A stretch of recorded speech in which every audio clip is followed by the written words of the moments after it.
de la parte de infectología son sobre los laboratorios y examen complementario. Una visión de infectología. Entonces, dentro del raciocinio clínico, siempre nosotros evaluamos a un paciente, siempre realizamos una anamnesis, luego de la anamnesis hacemos un examen físico, evaluamos o razonamos y pensamos una hipótesis diagnóstica y solicitamos laboratorio, ¿no? Entonces, ¿pero por qué solicitamos laboratorio? Para confirmar. Entonces, el laboratorio, perfecto. ¿Cómo te llamas? Adrián. Adrián, perfecto. Entonces, la solicitud del laboratorio es para corroborar su hipótesis diagnóstica. Además de corroborar, también nos ayuda mucho al seguimiento, en este caso, de la infección, ¿no? Entonces, necesitamos tener un raciocinio adecuado para solicitar laboratorio adecuado o examen complementario adecuado para llegar a un diagnóstico certero. Y a la vez es asociado a a un buen tratamiento y a un buen seguimiento del tratamiento. ¿Ya? Entonces vamos a hablar del laboratorio de examen complementario de infectología. Vamos a un caso clínico. Tenemos un paciente de 23 años, masculino, natural de Santa Cruz, estudiante, igual que ustedes, soltero, antecedentes de múltiples infecciones a repeticiones en el 2024. Dentro de los antecedentes patológicos previos, requiere infecciones respiratorias y gastritis intestinales a repetición, antecedentes de múltiples parejas y niega cualquier uso de medicación continua. Dentro de la historia de la enfermedad actual, de este caso clínico, tiene un cuadro clínico de 3 meses de evolución, caracterizado por presentar astenia, adinamia, alza térmica no cuantificada, predominio nocturno y aforesis, además de pérdida de peso de aproximadamente 10 kilogramos.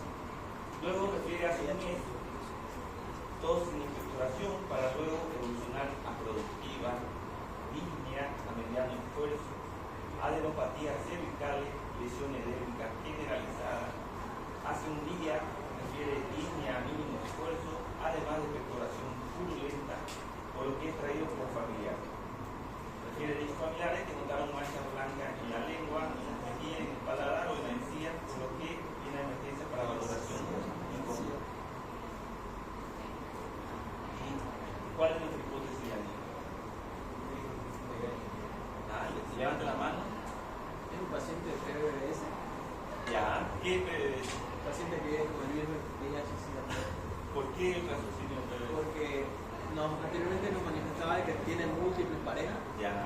Y tiene un caso de tuberculosis. Puede ser tuberculosis. Y es muy probable, digamos. Ya. ¿Qué más? También tiene cándida por la mancha en la lengua. Perfecto. Tiene cándida, sospecha de tuberculosis, sospecha de enfermedad por VIH. ¿Qué más? Bueno, pero eso es la sospecha de tuberculosis. Sí, puede ser asociada a tuberculosis u otras enfermedades, pero en todas sus características, ¿qué piensa en ese paciente?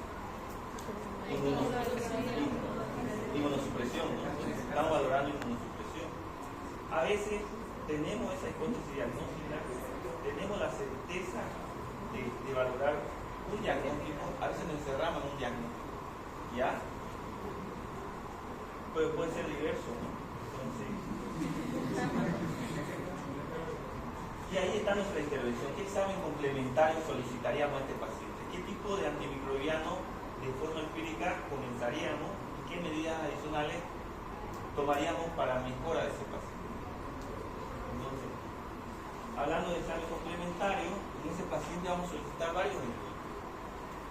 Biomarcadores de infección, serología, antígenos, vamos a solicitar imágenes, vamos a solicitar cultivos porque necesitamos un rescate microbiológico.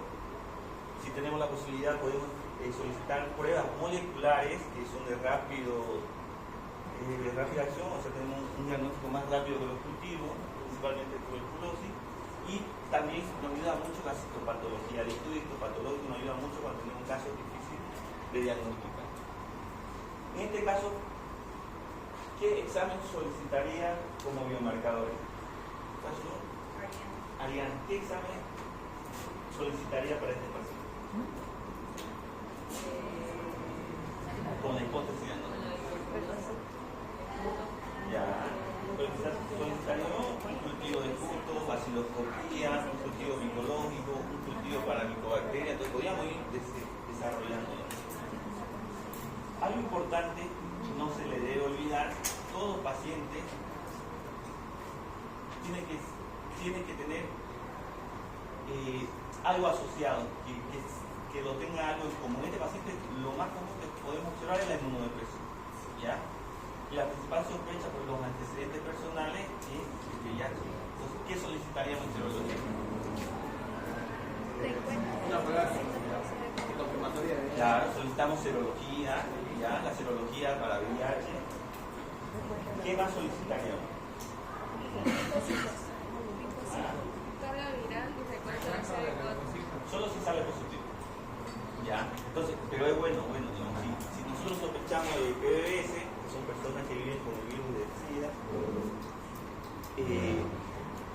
pedimos serología. Generalmente las pruebas rápidas dentro del programa de diagnóstico actualmente es valedera para hacer un diagnóstico rápido, porque aumentó la tecnología, aumentó la sensibilidad y especificidad de las pruebas.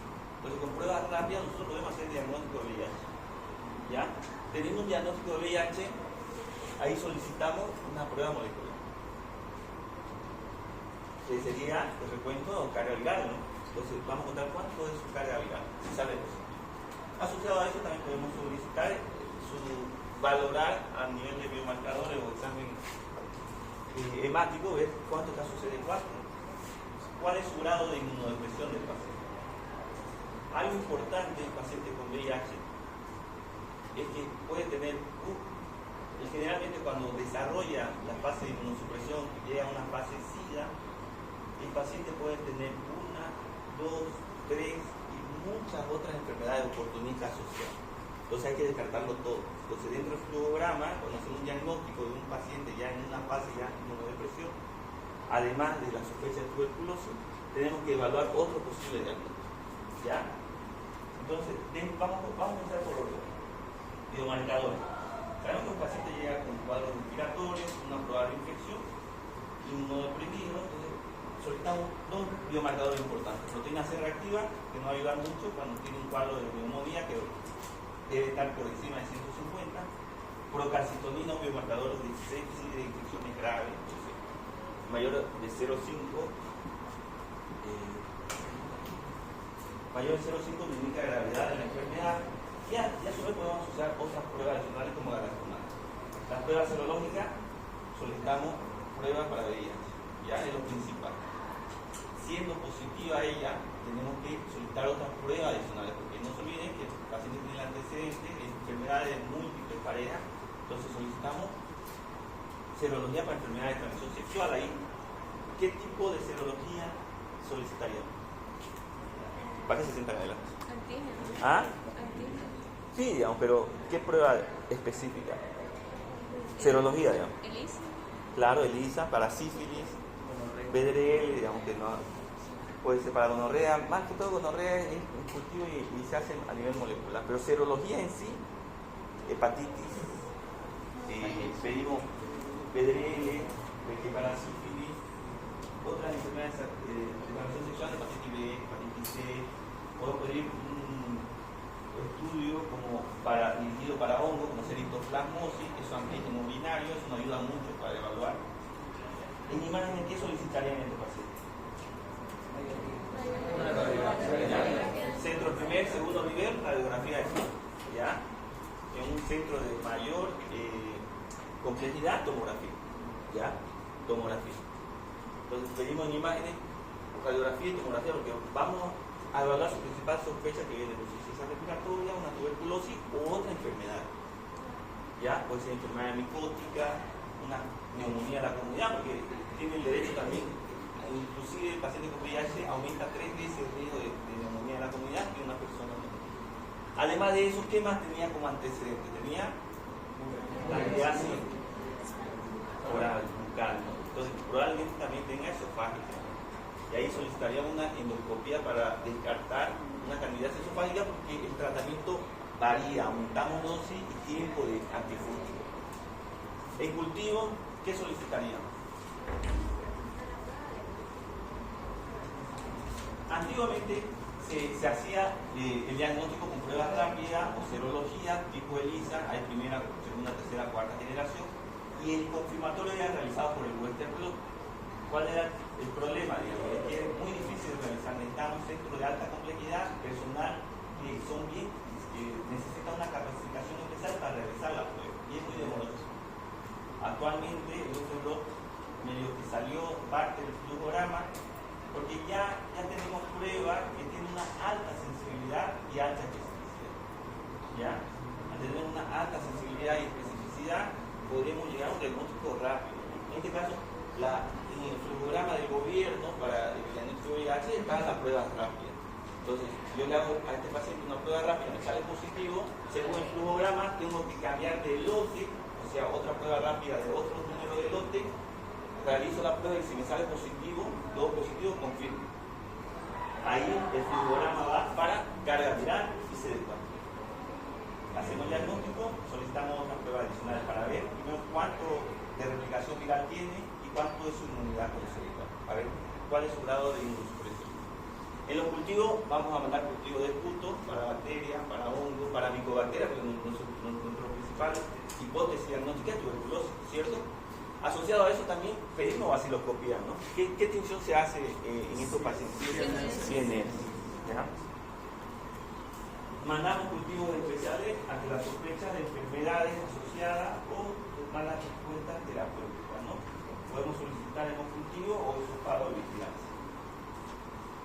A nivel molecular, sí o sí hay que pedir un PCR para tuberculosis. ¿Aquí cuál es el PCR para tuberculosis más famoso? El Ginesper, ¿no? Así de todo. A mí me cuesta, no me cuesta entender, pero sí entiendo que la mayoría de las personas no dice, Ginesper es mejor, digamos.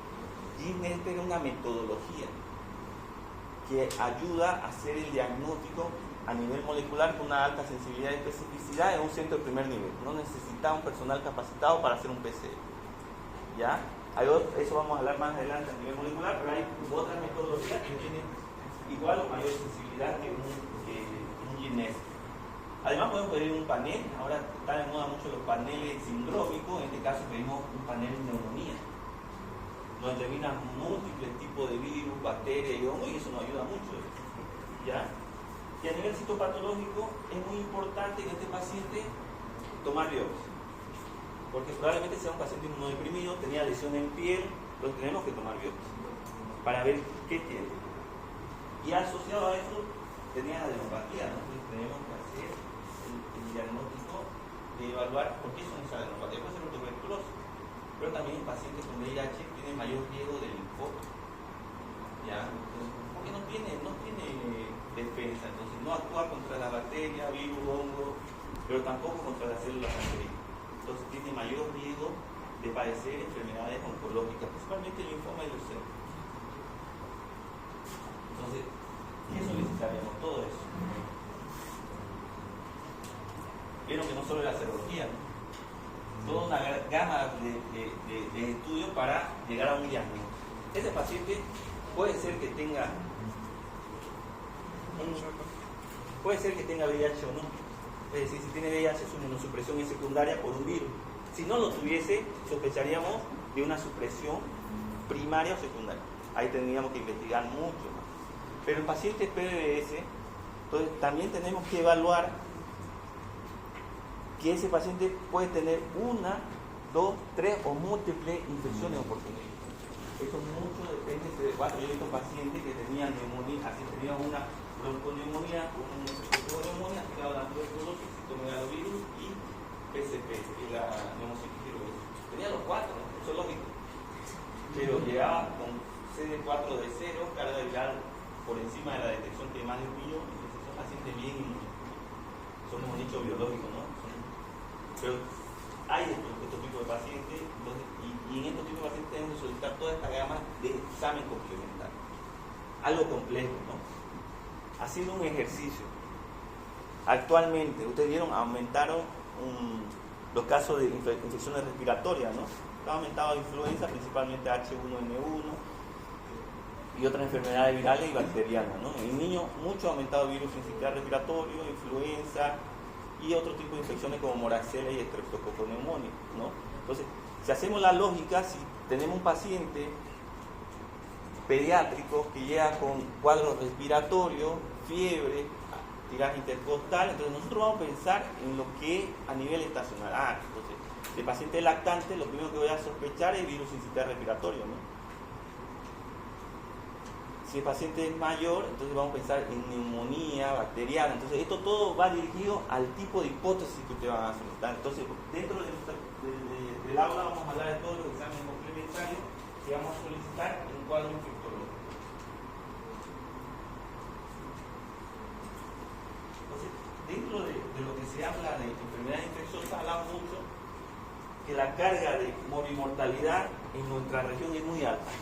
¿Ya? En Europa, en Estados Unidos se mueren por cáncer. ¿Ya? Aquí en Sudamérica, en África se mueren por infección. ¿Ya? La mayoría. ¿Ya? En los jóvenes, digamos, de acuerdo al grupo etario varía, ¿no?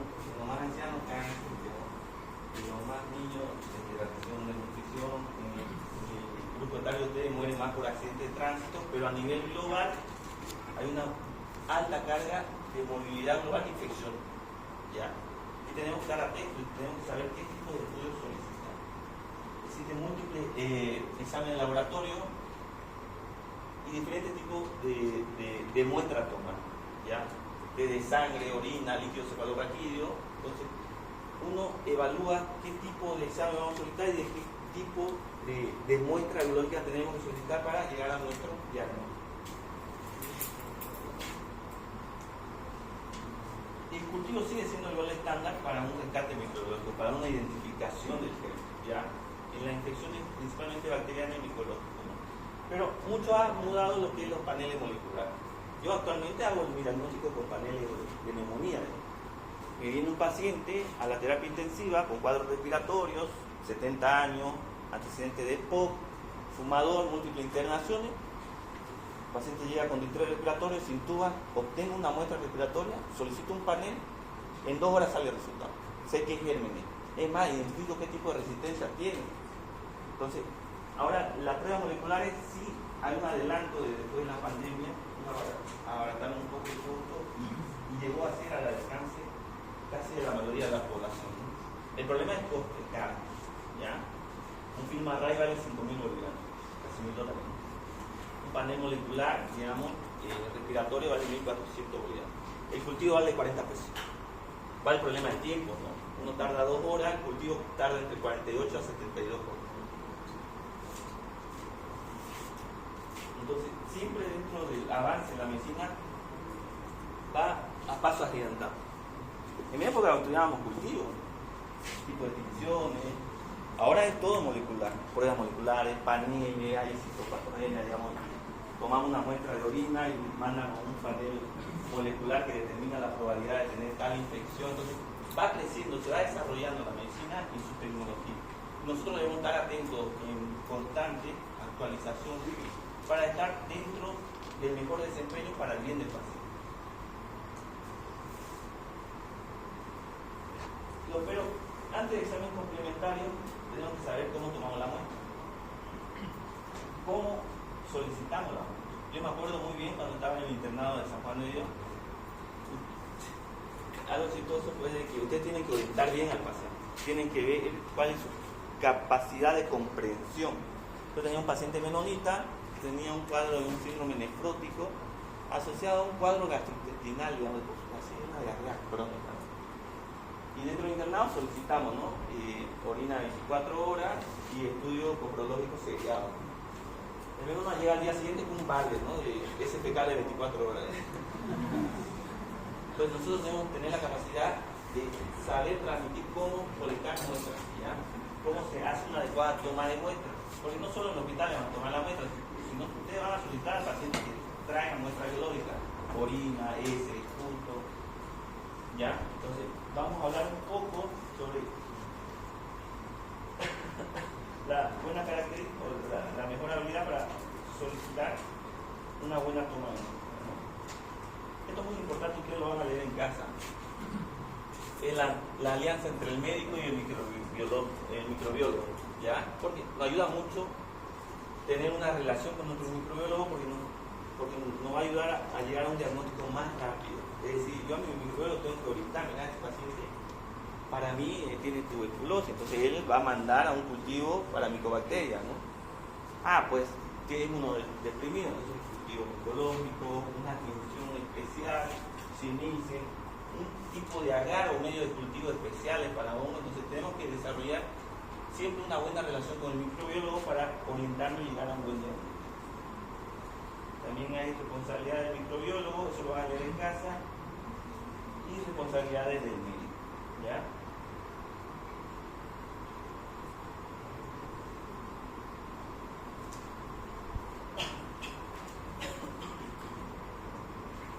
Ahora vamos a hablar un poco sobre cómo tomar muestras para abscesos, ¿ya? Es muy importante, ¿no? Hay muchos errores que se ven en el hospital y es muy rutinario. Tengo un paciente que llega con un absceso ya drenado, viene el médico, el interno, el microbiólogo, donde está el drenaje, coloca un hisopo, ¿no? Eso está mal. ¿Por qué? Porque vamos probablemente tomar una muestra que sea falsa, que sea colonizante. Entonces cualquier absceso se debe realizar un método de asepsia antiséptica y siempre utilizar una jeringa estéril. Dentro de la metodología previa higiene de mano, buena asepsia antiséptica del lugar y entrar con una aguja estéril y tomar una muestra adecuada. Eso es la recomendación para una buena muestra de absceso. Yo veo muy frecuente, principalmente cuando van acá al Nacional, llevan con pie diabético con una torunda, digamos.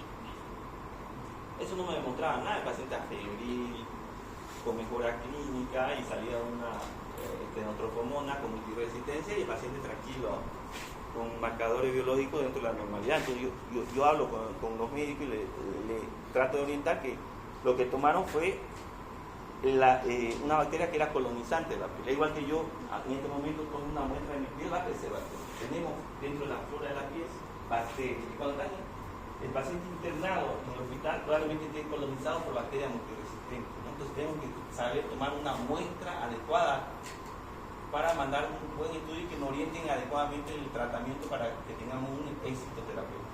En este caso, absceso, no se olviden, es como clínica. Para los hemocultivos también, ¿no?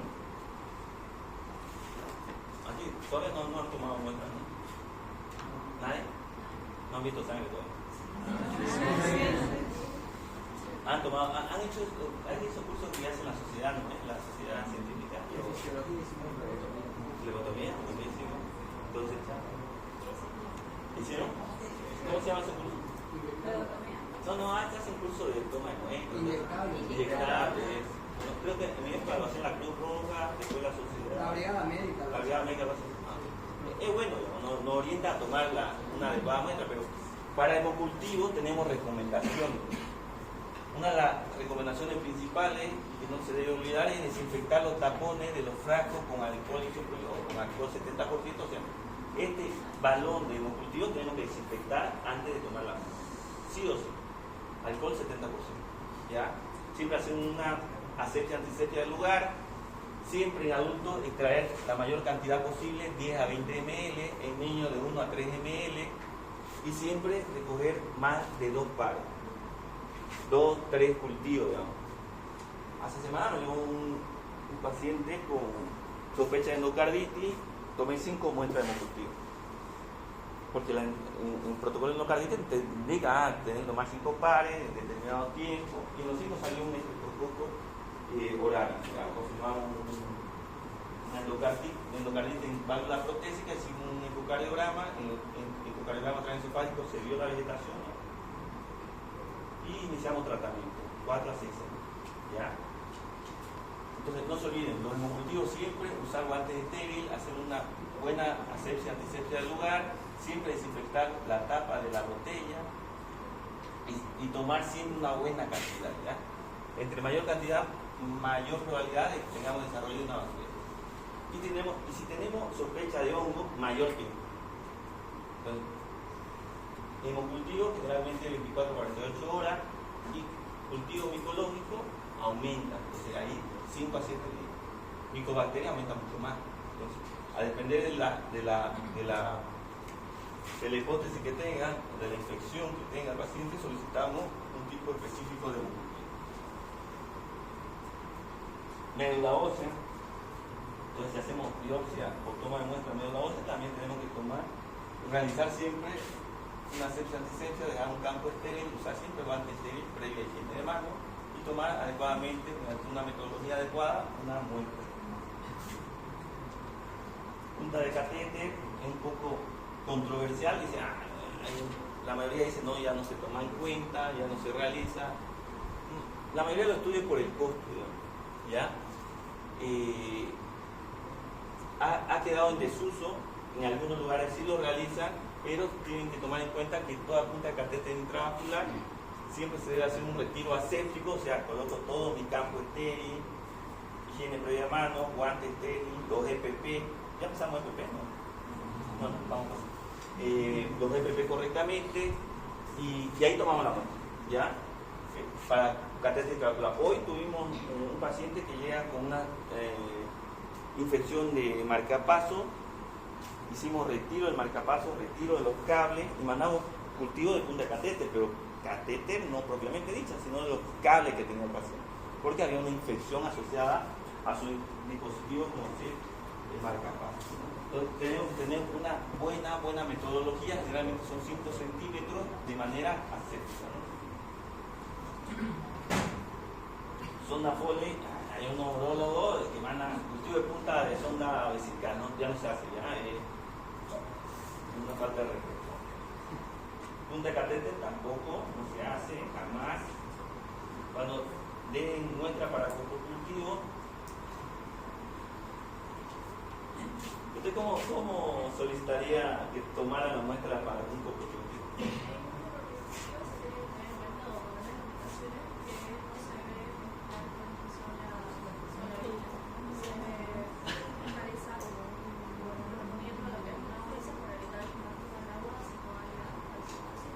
Ya, en niños es fácil. Con su pañal, en adultos, ¿cómo lo buscaría? La cantidad tal vez, obviamente lo pedimos lo que es una... Pero ¿cómo lo buscaría?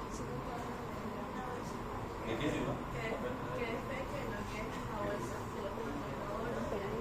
Sí, puede ser. Es difícil, ¿no? ¿Cómo lo hago? ¿Con qué bolsa? ¿Una bolsa estéril, doctora? No tiene que ser pequeño. ¿No? Ni siquiera los platos son... ¿Y la bolsa dónde está? ¿En una silla, un sillón, en una cama? Así te van a sentar los pacientes. Es difícil, lo van a averiguar ya. Tarea para ver.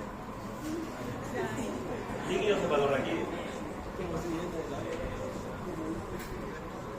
Entonces, para líquido cefalorraquídeo se toma la misma metodología, asepsia, antisepsia, higiene de mano, uso de EPP y una técnica adecuada. Siempre se debe mandar una buena cantidad ya. Pacientes con VIH, con sospecha de Cristo, yo mando alrededor de 3 a 5 tubos de líquido cefalorraquídeo, sin problema, ¿no? Va bien, y siempre evaluar qué tipo de neuroinfección podemos tener y qué tipo de laboratorio cultivo debemos realizar. Algo importante, remitir inmediatamente al laboratorio cuando tomemos la muestra, es rápido. Yo en mi residencia en Brasil, en infectología, yo tomaba la muestra en terapia intensiva o en hospitalización, inmediatamente con la muestra, yo inmediatamente llevaba la muestra al laboratorio. Porque tiene que ser rápido. Porque el laboratorio tiene que iniciar rápido una metodología para la conservación y una mayor sensibilidad y especificidad en el diagnóstico microbiológico del tío. Entonces, es llevarlo rápido, no dejarlo que la enfermera después de su cena se acuerde de que tenía un cultivo y lo lleve después de 5 horas, ¿no? Y suele pasar. En quirófano igual, cuando toman en quirófano líquido cefalorraquídeo, a veces la enfermera se olvida. El neurólogo, el neurocirujano toma la muestra, lo deja a la enfermera hace su cosa, hace su limpieza, hace su desinfección y después de 5 o 6 horas se acuerda que tiene un cultivo y recibe los días. Entonces, toda muestra biológica deben llevarlo inmediatamente a los laboratorios. Cuando tenemos muestras como líquido pericárdico, peritoneal, pleurado, sinovial, igual, digamos. De acuerdo a la metodología, asepsia, antisepsia, usar los EPP, los campos estériles y siempre mandar una buena cantidad de material biológico, ¿ya? Cuando tenemos muestras de tracto genital, cervical y uretral, siempre se debe evaluar que se debe eliminar el moco y secreciones del introito cervical con empleo de una torunda y después recoger el material con una torunda estéril. Entonces hacemos externamente, limpiamos, introducimos una torunda lo más profundo posible y tomamos la muestra a nivel del cuello uterino. A nivel vaginal es lo mismo, ¿no? Siempre se debe obtener la muestra en la pared vaginal con una torunda estéril. Principalmente se hace cuando hacemos diagnóstico de vaginosis bacteriana. En nariz, cuando hacemos hisopado como cultivo o hisopado para paneles moleculares o antígenos virales, entonces necesitamos siempre hacer una buena toma de muestra, porque si lo hacemos mal probablemente el resultado va a salir negativo y no nos va a orientar a realizar un buen tratamiento terapéutico a ese paciente. Nasofaringe igual, ¿se acuerdan de la época del COVID? Y no se hizo. Yo cada vez que venía a Brasil, a Bolivia, unas 20 veces me hacía la prueba. Casi hacía una perforación, ¿no?, de la base del cráneo, pero se hacía, digamos. Entonces, dentro de la nasofaringe siempre se debe hacer una buena muestra, una buena posición para que tengamos una adecuada muestra biológica para hacer un diagnóstico adecuado.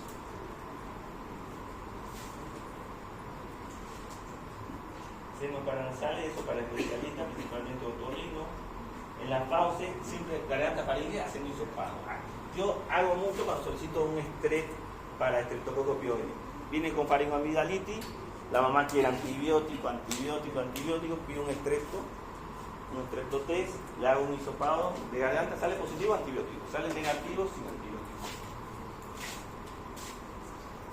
El punto expectorado, entonces tienen que saber cómo mandar al paciente, cómo mandar una buena secreción, aunque usted no lo crea, hay un buen porcentaje de una mala toma de muestra de punto. La mayoría son salivales, ¿ya? Entonces usted tiene que enseñar al paciente que tiene que expectorar el flema, ¿no?, esto de la parte respiratoria. A veces es muy difícil en pacientes con unas infecciones virales o pocas secretivas, entonces necesitamos ayudarlo con un punto inducido, ¿no? Usamos solución salina, nebulizamos, necesitamos un cuarto con presión negativa y tomamos una muestra luego de la nebulización y la producción de tos y moco a nivel respiratorio. Cuando tenemos una sospecha de una lesión propiamente dicho en un pulmón, en un lugar anatómico del pulmón, podemos hacer un lavado bronquialveolar. Nos va a ayudar mucho porque el neumólogo va a entrar dirigido, en este caso con una bronquioscopía flexible, a qué lugar vamos a tomar la muestra, y tiene mayor sensibilidad y especificidad porque vamos a entrar a un lugar que debería ser estéril. Entonces, si crece algo, probablemente sea esa la causa de la infección. En cambio, el esputo, si manda una mala muestra, probablemente salgan muchas bacterias. Y eso pasa mucho con los paneles moleculares. Cuando un niño manda una muestra inadecuada, sale un montón de bacterias que pueden ser colonizantes, no propiamente productoras de enfermedad. Entonces, debemos realizar una adecuada toma de muestras, y algo que nos ayuda mucho en enfermedades pulmonares avanzadas, tipo lesiones como bronconeumonía o caverna, es hacer un lavado bronquialveolar. Dentro del lavado bronquialveolar se hace cepillado, biopsia y aspirado. Eso es parte del protocolo. Yo hago todo. No es que hago cepillado a uno, otro no, se hace a todo. O hacer el lavado bronquialveolar, hacer un lavado bronquialveolar, hacer el cepillado, la biopsia, hacer el aspirado y se manda la muestra. Y la orina, eso es importante, algo que debemos saber porque hay un montón de infecciones urinarias. Y a ustedes le van a preguntar, sus familiares, ¿no?, sus padres, sus hermanos, sus tíos, tengo infección urinaria. Y si tiene factor de riesgo, manden urocultivo, pero ¿cómo van a indicar cómo mandar un buen urocultivo? Una buena toma de muestra. Entonces, tiene su orientación. Y generalmente se llama toma de la porción media del chorro de la orina. Chorro medio, que es.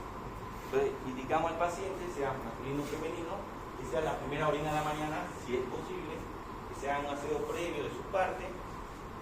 Luego, el primer chorro de orina se desecha, y el segundo, que es el chorro medio, lo dejamos en un frasco estéril, ¿ya? Inmediatamente llevarlo al laboratorio. Generalmente se se prefiere que se lo tome en el mismo laboratorio por la distancia, ¿no? Yo tomo la muestra y en ese momento lo mandamos inmediatamente a hacer las pruebas correspondientes para un examen de orina o de cultivo. Pero si no es posible, si estás en tu casa, tener un tiempo o un tiempo adecuado para llevar la muestra, que es media hora.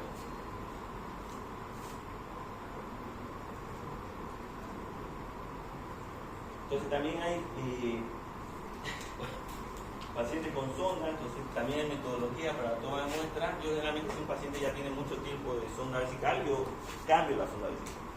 Al cambiar, cuando introduzco la nueva sonda vesical, con toda la metodología asepsia, antisepsia y EPP, tomo una muestra.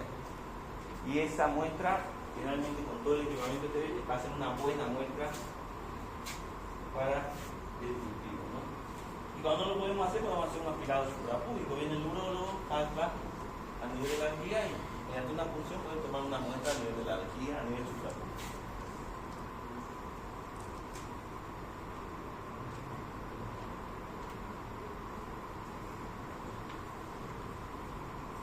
Entonces tenemos varios estudios, ¿no?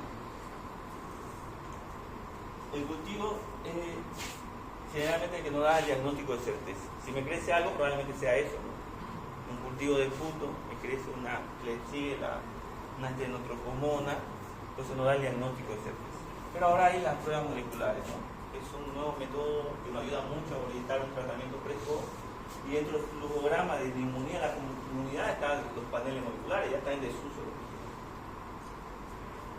Dentro de la citopatología nos ayuda mucho para las biopsias, la serología de antígeno de acuerdo a su sensibilidad y especificidad. Algunas pruebas tienen poca sensibilidad y especificidad, otras que tienen muy alta sensibilidad y especificidad. Tenemos que saber cuál solicitar y cuál no solicitar. Biomarcadores, galactomanano, glucano, procalcitonina, PCR nos orienta mucho, además de un diagnóstico, a hacer un seguimiento terapéutico, ver cómo responde al tratamiento. Si tenemos biomarcadores en descenso, nos ayuda mucho que estamos yendo bien con el tratamiento. La imagen nos orienta mucho la hipótesis. Si tenemos un paciente, este paciente llega con una caverna en ápice pulmonar superior derecho, ¿qué van a pensar? Tuberculosis, ¿no? En Bolivia lo primero es tuberculosis. Yo tengo un paciente, me llega a consulta 10 días de evolución. Vivía en el Uruguay. Así, ingeniero, hacía toda su rutina, ejercicio, yoga, todo. Y ya 10 días de evolución, todo de expectoración. Diaforesis. Le pido laboratorio, una radiografía, y en la radiografía había una caverna. Y yo le explico a él, en Bolivia yo tengo que descartar tuberculosis. Sí o sí. La primera hipótesis es tuberculosis. La segunda, tuberculosis. La tercera, tuberculosis. La cuarta, tuberculosis. ¿Ya? Pero no todos. Hay algunos que no va a salir tuberculosis. ¿Ya? En este paciente no tenía factores de riesgo, la serología toda negativa, empresario deportista, hicimos un lavado multialveolar, mandamos cultivo, panel, todo negativo. Biopsia, célula neoplástica. Entonces, vean que no todo va a ser infeccioso. Entonces, por eso, dentro de la toma de muestras se mandan varias hipótesis. Yo le dije al paciente, yo lo primero que sospecho es tuberculosis, pero hay que descartar otras cosas. Hablé con mi neumólogo, le dije, mira, tomarle muestra, tomarle biopsia y vemos qué crece. ¿Ya? Entonces siempre, además de generar una hipótesis, genere hipótesis diagnóstica diferencial. ¿Ya? Porque no le van a volver a hacer otra broncoscopía. Ay, pues me salió negativo la broncoscopía. Le hago otra broncoscopía. No. Hay un protocolo. Siempre tienen que pedir dentro del programa de la toma de muestra varias cosas, pensando en otra hipótesis diagnóstica.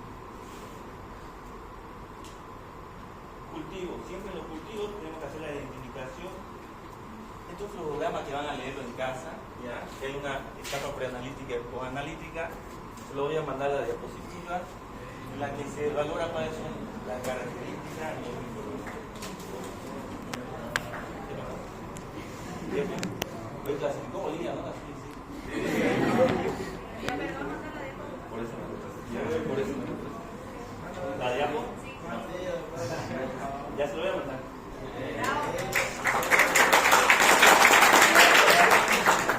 Bien, algo importante cuando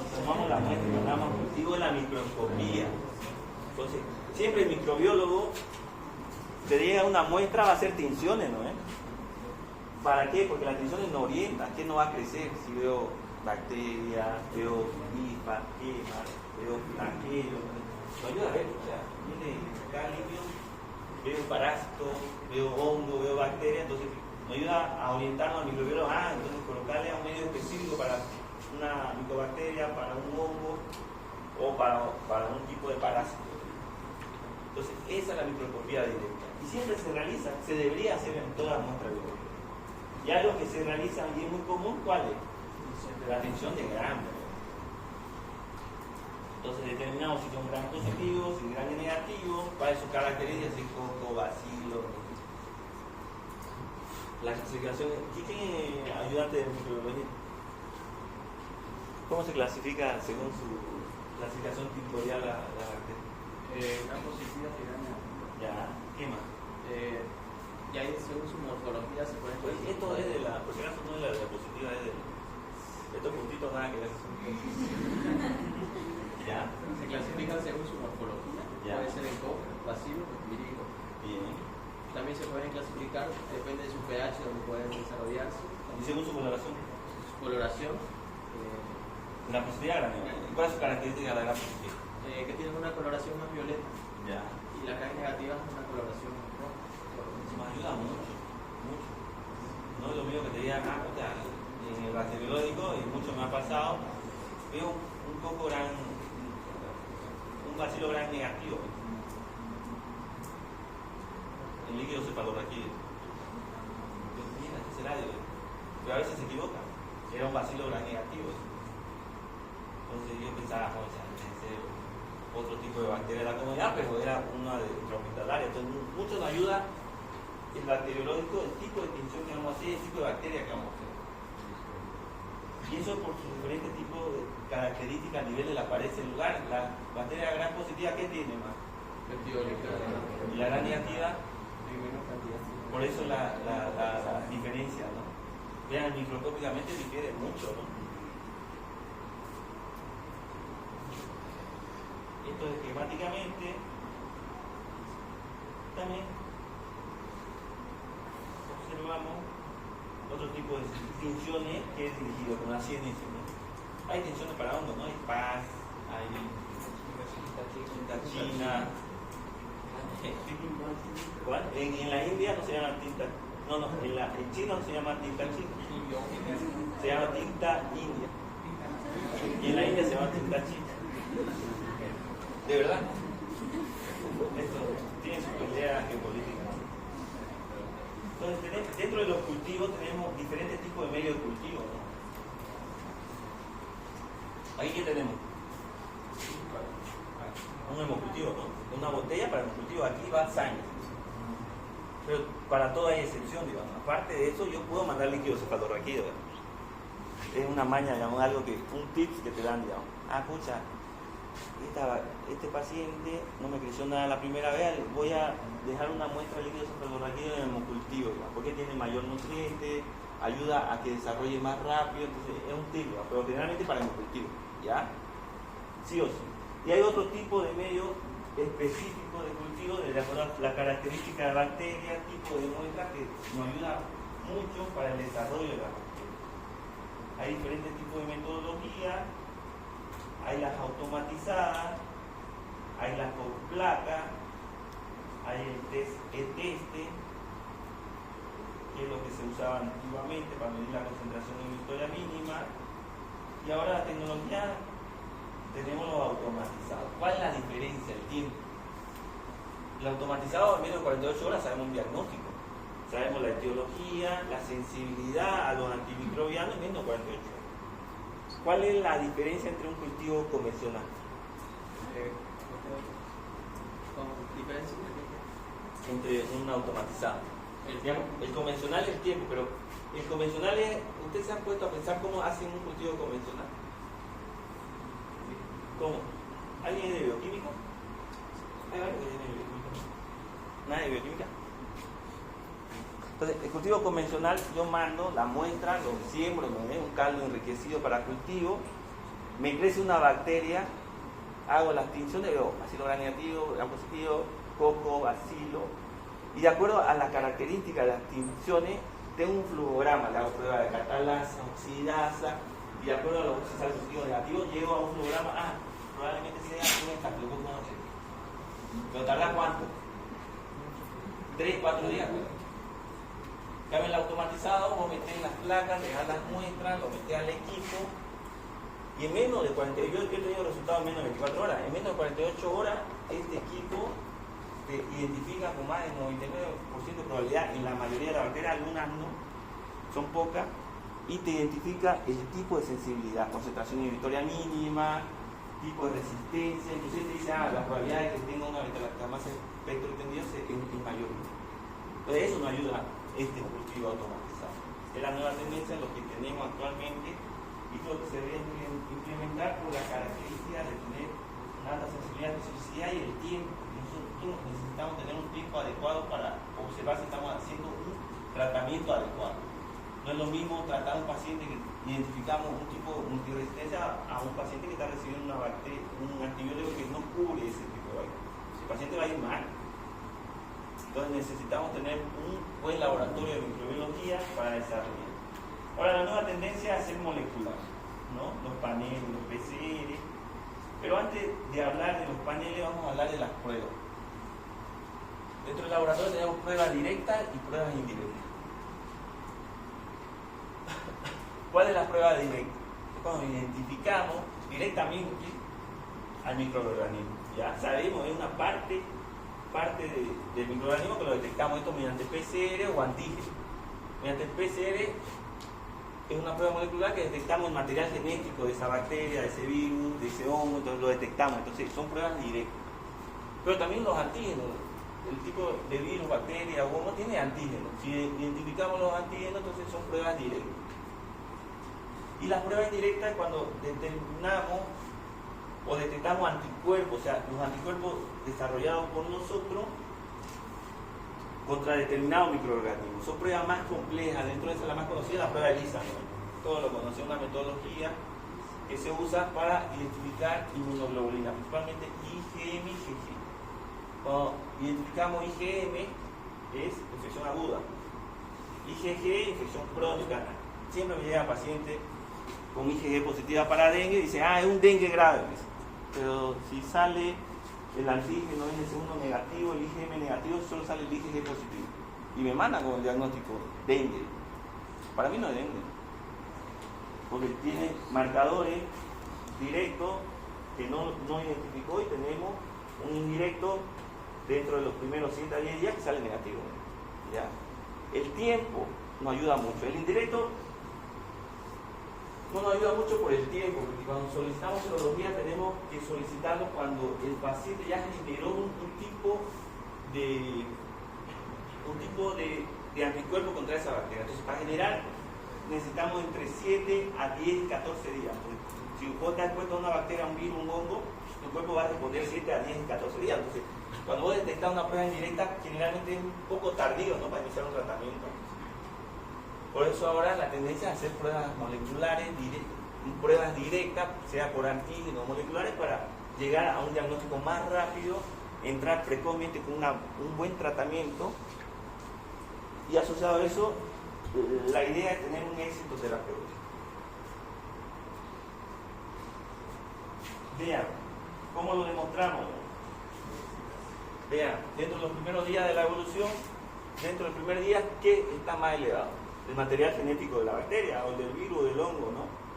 Entonces, dentro de los primeros 3 a 5 días vamos a detectar esto: PCR, que son metodología directa, y el antígeno.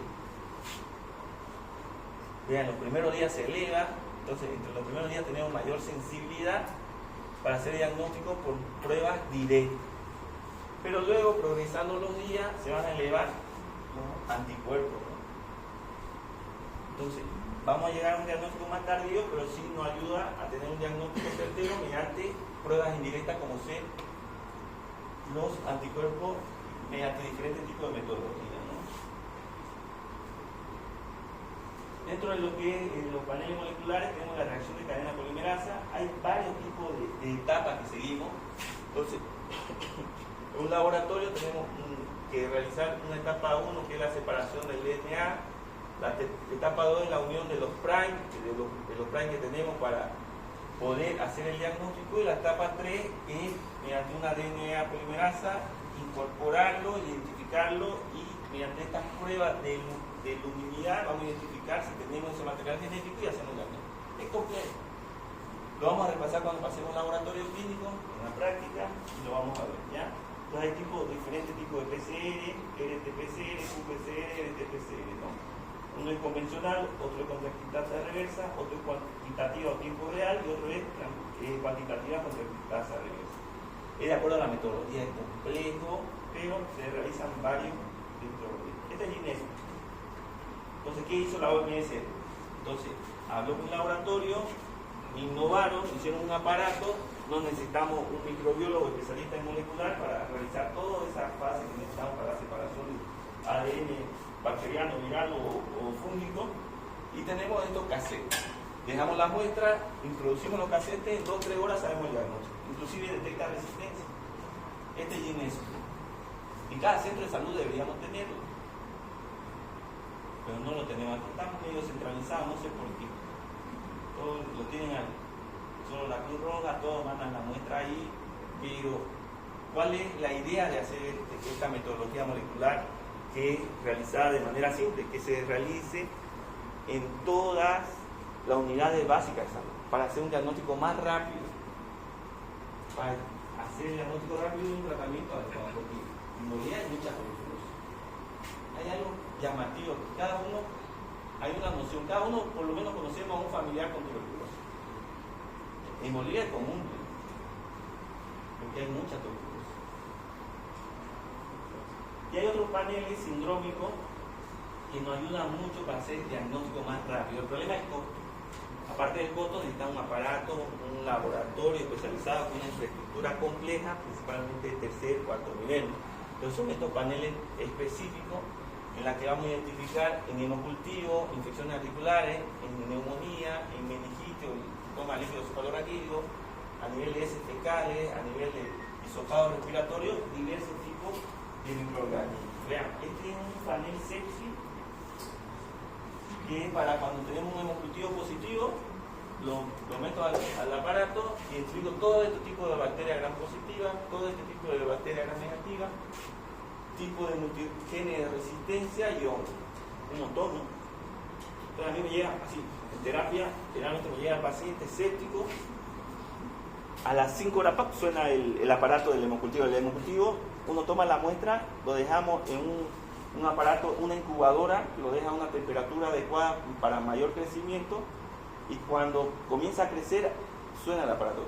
Te dicen qué tipo de botella está sonando. Saco la botella, lo dejo una siembra y crece. Y ahí lo mando a... ¿Qué puedo hacer, digamos? De la misma botella que sonó, lo mandamos a panel. En 2 horas sale el resultado. Me dice el tipo de bacteria y el tipo de resistencia. Nos orienta mucho para optimizar el tratamiento. También hay para líquido cefalorraquídeo, cuando llegan con minimoencefalitis.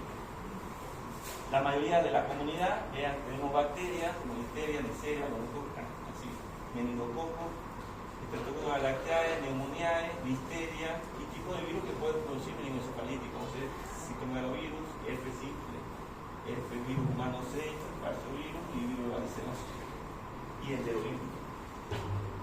Hay otro tipo de muestra que es el isótopo, así, son muestras respiratorias para infecciones de vías aéreas superiores, que nos detectan todos los probables tipos de virus y alguna bacteria atípica, ¿ya? Que es de difícil crecimiento. Entonces esto nos ayuda mucho, porque la Bordetella pertussis, que produce el coqueluche, no va a crecer en cualquier medio, es de difícil crecimiento. Entonces, si tenemos un panel, nos identifica y rápidamente hacemos el diagnóstico, el tratamiento y el aislamiento del paciente.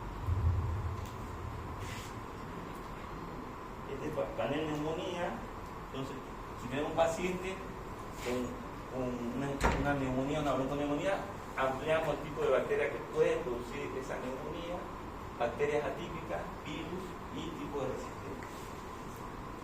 Paneles gastrointestinales vienen con diarrea, entonces mandamos muestras y en menos de 2 a 4 horas sabemos un diagnóstico certero de qué está produciendo esa diarrea. Y también tenemos articular, si viene con una artritis séptica, mandamos muestras, identificamos el tipo de infección que produce y hacemos el diagnóstico, ¿no? Vean, principalmente esto dirigido a la probabilidad de tener este tipo de infección o este tipo de microorganismos, es decir, bacteria gran positiva, que es la mayor probabilidad, pero también bacteria gran negativa y tipo de resistencia y cándida albicans como el principal diagnóstico probable. ¿Alguna pregunta, duda? ¿Nada? ¿Todo bien por acá? Oye, debemos hacer una pausa, ¿no?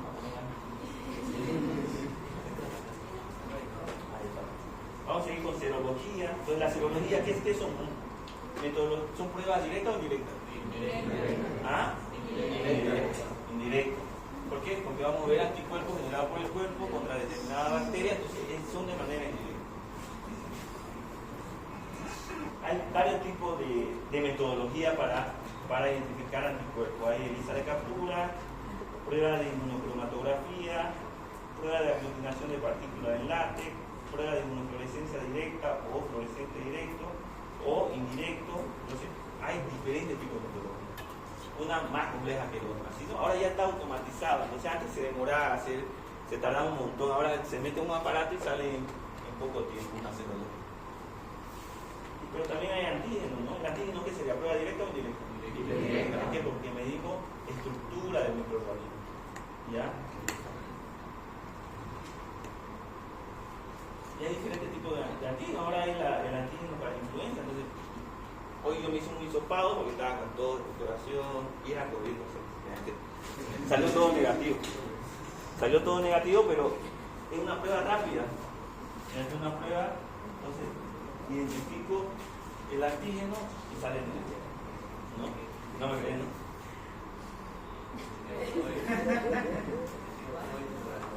¿Ah? ¿Cuánto tarda?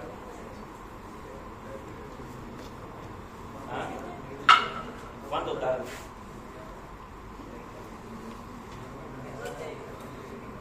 ¿Cuánto tarda? 5 a 10 minutos. Una prueba de embarazo. Aquí no se hizo una prueba de embarazo aquí. ¿O quién no la sufrió? ¿O quién no la sufrió? Entonces, son pruebas rápidas de realizar y nos ayudan mucho para hacer un diagnóstico rápido. ¿Ya? Hay diferentes tipos de pruebas dirigidas a diferentes patógenos, para hongos, yardia, para acá. Para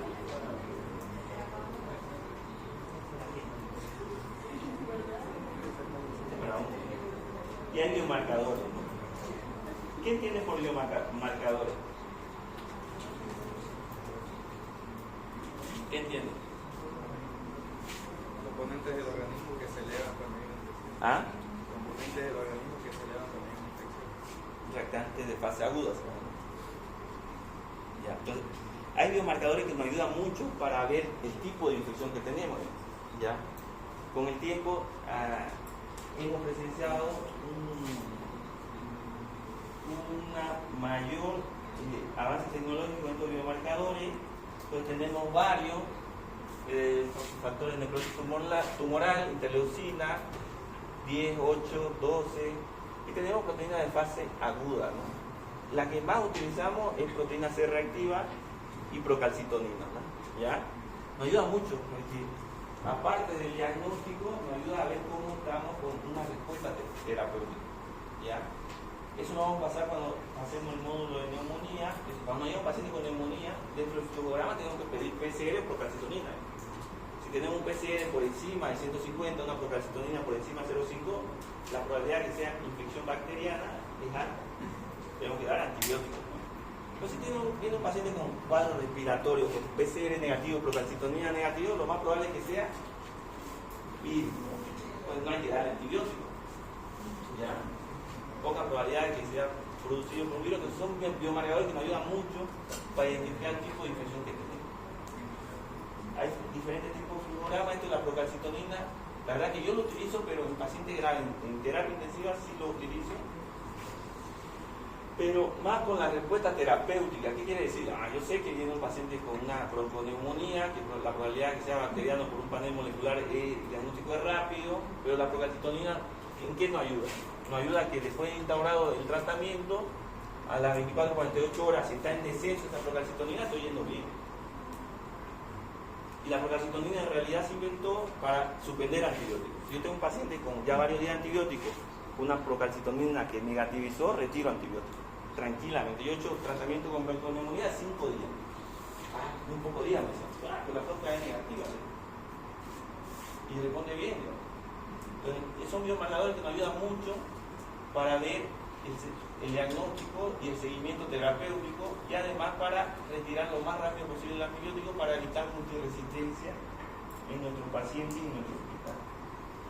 Hay otro tipo de biomarcadores como galactomanana para los que son hongos, beta-glucano también para hongos. Y para terminar vamos a hablar sobre citopatología.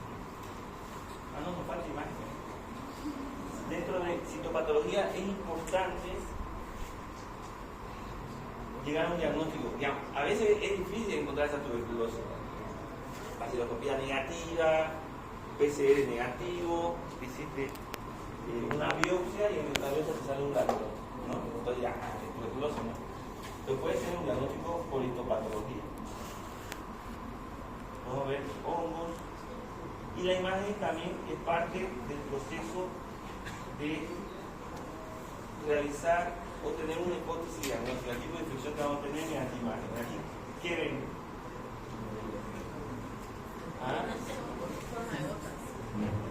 Aquí hay otro. Una neumonía global. ¿Y aquí? ¿Alguien dijo? TB. ¿Qué patrón tiene? Vidrio esmerilado en tomografía. Esta es miga de pan, ¿no? Es de un ATD biliar. O puede ser hongo también, histoclamosis, yo he visto harto de eso. Y eso, vean, ¿qué? Una caverna, ¿no? Entonces, yo tengo una caverna, ¿qué vamos a sospechar ahora nosotros? Tuberculosis. ¿Y eso? ¿Qué? Yo lo primero que sospecho ahí es una bronconeumonía, hongo o un cáncer. ¿Ya? Salió cáncer. Y es por ecografía podemos ver absceso hepático. Podemos delimitar colecciones mediante la ecografía para hacer diagnóstico. Vean, la tomografía nos ayuda mucho, vean este padrón. Esta tomografía era muy común en época de COVID. Esta es una tuberculosis miliar, la caverna que vimos anteriormente. La tomografía nos ayuda mucho para ver neurosis de cercosis, toxoplasmosis, cripto, espondilocitis por tuberculosis, absceso hepático. Esto es resonancia, ¿verdad? En resonancia es el gol estándar para parte blanda, ¿no? Si yo pienso en una infección de hígado, riñón, ¿no? El gol estándar va a ser resonancia porque vamos a ver tejido blando, ¿verdad? Entonces, si tenemos un acceso por ecografía, pidamos una resonancia para identificar bien un poco la característica de esa infección. Y ahora la medicina nuclear también llegó dentro del diagnóstico para infecciones, eso es el criterio de Dux, para endocarditis. Entonces, cuando tenemos una endocarditis de difícil crecimiento, sin crecimiento, entonces podemos hacer un PET-CT que es a nivel molecular y si alumbra tenemos un diagnóstico de una infección a nivel valvular, ¿no? Está dentro de los criterios de Dux que vamos a usar en endocarditis. ¿Qué más? Pregunta, dudas. ¿Nada? ¿Cómo? No, la bibliografía. Ya voy a pasar a la cuestión. Quiero su tarea. Pasen su tarea de atrás para adelante.